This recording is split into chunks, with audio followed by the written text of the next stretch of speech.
Ayan 'no, so dadating talaga guys, bubuhos yung mga blessings. This is about blessings, mga ka-pixie 'no, for this month of August. Guys, makakaluwag-luwag din kayo.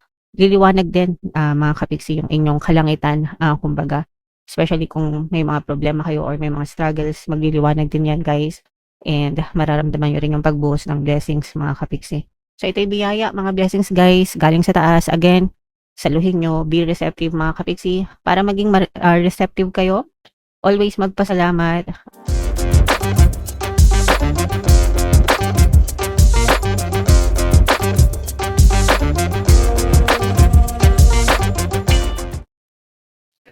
Hello guys, hello Virgo. Welcome back to Pinoy Pixie Tarot. Ang pamagat ng episode natin for tonight is monthly horoscope para ngayong August para sa Virgo, Sun, Moon, Rising sign in Venus. Sa dulo ng video guys, magkakaroon tayo ng yes or no pick a card reading. Ito yung deck na gagamitin natin. Pwede kayong magtanong ng isang tanong answerable by yes or no, tapos titingnan natin yung sagot ng tarot sa inyo. So sa dulo ng video yan guys, kaya make sure na tapusin niyo yung video hanggang sa dulo mga ka-pixie. So unahin natin tong deck na to. Ito yung mga angel messages guys. Romance, okay? So for some of you, ibig sabihin maaaring maging maganda yung magkaroon kayo ng romantic na relationship or magkaroon kayo ng harmonious na relationship with your romantic person, or kung kayo naman ay mga single, mga ka-pixie, maaaring may ipakilala sa inyo si universe, no? Dinggin ni universe yung mga specific person na dinadasal nyo guys, okay? Alright, so yan yung first message para sa inyo. Second message guys, look for a sign. So ito yung mensahe sa mga nagdadasal, nagpapanata, mga kapitsi, kung kayo ay may mga pinagpapanata, no?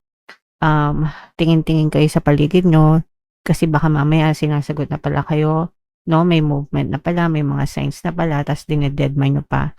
Kailangan pag nagdadasal kayo guys, palagi kayong receptive. So pag sinabing receptive mga kapiksi, ready, no? Palaging ready. So hanapin nyo or tingnan nyo sa paligid nyo guys, baka sinasagot na yung mga pinagdadasal nyo. Okay? Alright. And another message, ito yung reconsider mga kapiksi. Ibig sabihin nito, try to reconsider yung mga past opportunities, no, or opportunities from the past na baka pwede nyo na ulit gawin ngayon kasi for example, baka may mga opportunities sa inyo in the past na hindi nyo nagawa dati dahil ganito, dahil ganyan. So maaaring bumabalik sila or nagpaparamdam or baka naiisip nyo ulit. So baka this time pwede na. Baka may time na kayo, baka may resources na kayo, baka pwede na, no? And maaaring yung mga opportunities na yun, maaaring yun pala yung sign mo, or maaaring yun pala yung sagot sa mga dasal mo, kapiksi. Okay? Alright. So, comment down below if naka-resonate kayo dyan, guys. Ito naman ay sa love. Tingnan naman natin yung mga emosyon na nakapaloob sa relationship nyo, mga kapiksi. So, pwedeng nararamdaman nyo, nararamdaman nila, or parehas nyong nararamdaman ng person nyo, guys. So, yung first message, encourage. Ibig sabihin nito, guys, sinusuportahan nyo yung isa't isa, no? Sa mga personal goals nyo, at saka sa mga relation goals nyo, mga kapiksi. So, nagsusuportahan kayo, nagdadamayan, nagtutulungan. So, ibig sabihin, kapag ganyan, harmonious yung relationship ng iba sa inyo. Okay? Alright, and another. Yeah, so dahil nagsusuportahan kayo, parang feeling nyo secured kayo, feeling nyo assured kayo, no? Dito sa person na to. So kumbaga, maluwag, harmonious yung relationship nyo, maluwag yung pagsasama nyo ng person mo, mga kapiksi. Okay? And another message, ito naman kabaligtaran, resentful guys. Ito, magre-resonate ito dun sa mga may galit, no? Kasi yung resentful, galit yan. So, may tinatalim na galit, may galit sa person, ganyan. So, it's either ikaw yung may galit or yung person mo yung may galit sa iyo. Mga unresolved issues yan guys. Para ibig sabihin ng unresolved issues, yung mga issue nyo na hindi pa nasosolusyonan, parang nagpapatong-patong lang yung galit sa puso mga kapitsin. Okay? Alright. So comment down below if naka-resonate kayo dyan guys. So ito yung ating tawag dito, deck na gagamitin, no? So, shuffle natin to. Hanapin ko yung energy ng Virgo, guys. Habang sinashuffle ko to, panoorin nyo muna yung video natin regarding sa ating paano mag-manifest ng abundance video course. Kapiksi, sawa ka na ba sa mga struggles at hirap sa buhay mo? Masipag ka ba at masikap sa buhay ngunit hindi ka pa rin umaasenso? Ilang beses ka na bang nag-attempt mag-negosyo at mag-invest pero palagi ka pa rin nalulugi? Sa pagkakataon na ito ay maaaring may subconscious beliefs ka na nagiging balakid sa iyong pag-unlad at pagyaman. Introducing, paano mag-manifest ng abundance video course. Dito ay matututunan mong ma-overcome ang mga balakid mo para tuluyan ka ng umunlad, umasenso, sumagana, maging matagumpay, successful at maswerte sa iyong kabuhayan, pera, trabaho, negosyo, salapi at kaperahan ng bonggang-bongga. Dali, mag-send na ng email sa pinoypixie@gmail.com at simulan na ang iyong pagyaman ngayon. Alright, so sa lahat ng gusto mag-avail ng course guys, meron tayong paano mag-manifest ng abundance video course, paano mawala ang third party at magkaroon ng harmonious na relationship, paano pabalikin si ex, revise breakup. Sa mga interesado guys, mag-send lang kayo ng email sa pinoypixie@gmail.com. And sa mga naghahanap ng pampaswerte mga kapiksi, meron tayong money shaker jar guys. Ito yun. So super liit na bote, pero super effective yan guys and super powerful. At saka ito guys. So sa mga interesado, ito yung ating WhatsApp number mga kapiksi. Chat na lang ako dyan guys. So, Virgo, kayo ay represent ng Queen of Pentacles. Meron ditong presence ng water sign, Cancer, Pisces, Scorpio. For some of you, maaring may water element kayo sa inyong natal chart or you may be dealing with another water sign. So, ito guys, unahin natin yung negative. Ito yung pagkaka-stuck sa buhay nyo, nakatali kayo, mga kapiksi, na-stuck pa kayo sa buhay nyo. Yung iba, yung reason kung ba't hindi kayo nagkakaroon ng progress is una, meron kayong mga limiting beliefs. Pangalawa, nagiging biktima kayo ng overthinking, mga kapiksi, no? So, syempre, pag nag-overthink kayo, mga kapiksi, imbis na pasulong yung inyong usad, nagiging paurong. Ganun yun, guys, no? So, pag pasulong, syempre, positive. Pagka paurong, negative, guys. So, and, kumbaga, kahit na yung iba sa inyo, yun yung reason kung bakit kung kaya kahit na masipag naman kayo, nagdadasal naman kayo, pero paatras yung under nyo, that's because negative yung inyong pag-iisip or nag-overthink kayo.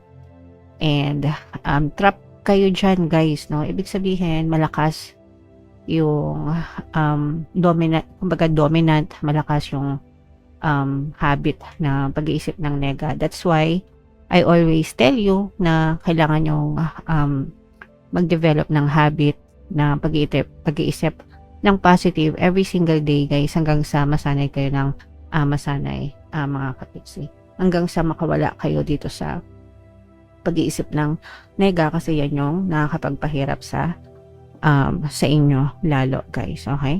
Alright. So yan yung nakikita natin sa negative. Sa positive, ito guys, pagdating sa romance, no, sabi nga natin, for some of you, you might experience a very harmonious relationship. Kung meron na kayong mga partner or specific person guys, lalong lumalabas yung mga true and sincere na intentions ng person nyo sa inyo. So, lalo nyong nakikilala yung isa't isa, lalong napapamalas kung gaano kamahal yung isa't isa, mga kapiksi. So, maswerte kayo dyan. Pagpatuloy nyo lang yan guys, no? May problema man or wala man kayong problema sa relationship guys, nire-recommend ko na pakinggan nyo lahat ng subliminals natin or yung mga relationship subliminals natin, no? Para talagang maging harmonious yung relationship nyo, mga kapiksi. Okay? Alright. So, and ito naman guys, no? This is a very positive set of energies. Ito guys, bibigyan kayo ng chance ni universe, mga kapiksi, na bumuhos ang biyaya, no? Bubuhos ang biyaya sa inyo, mga kapiksi. Pero this is parang slow progress or slow na movement, slow na pagbuhos ng biyaya. But it doesn't matter guys kaya mabilis man yan or kaya mabagal, it's still a blessing, it's still a progress. Biyaya yan guys, kaya dapat tinatanggap nyo yan ng maluwag sa puso nyo guys, okay? So saluhin nyo ito guys, no? I-claim nyo na to, kailangan ready kayo dito guys, saluhin nyo to mga blessings na to, mga biyaya na to, galing yan sa taas mga kapiksi, alright? Ayan no, definitely guys, these are blessings. Actually, for some of you, may mga tutulong sa inyo, no? May mga tutulong sa inyo para matulungan kayo na malampasan yung mga struggles nyo, kung ano man klaseng struggles na meron kayo. Kasi for some of you, nagkakaroon kayo ng mga matitinding emotional pain. Siguro dahil na rin ito sa mga pagwo-worry nyo, mga kapiksi, kasi nga yung iba sa inyo, nagwo-worry, nag-negative thinking, no?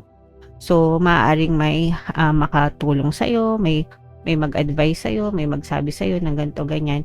But, guys, no, yung ibang tao, hanggang advice lang yung pwedeng masabi sa inyo, like me, hanggang advice lang yung pwede kong masabi sa inyo. Kayo pa rin yung magkocontrol sa isip nyo, okay? So, yeah, stop thinking negatively, mga kapiksi. And, ayan, no, so dadating talaga, guys, bubuhos yung mga blessings. This is about blessings, mga kapiksi, no, for this month of August. Guys, makakaluwag-luwag din kayo.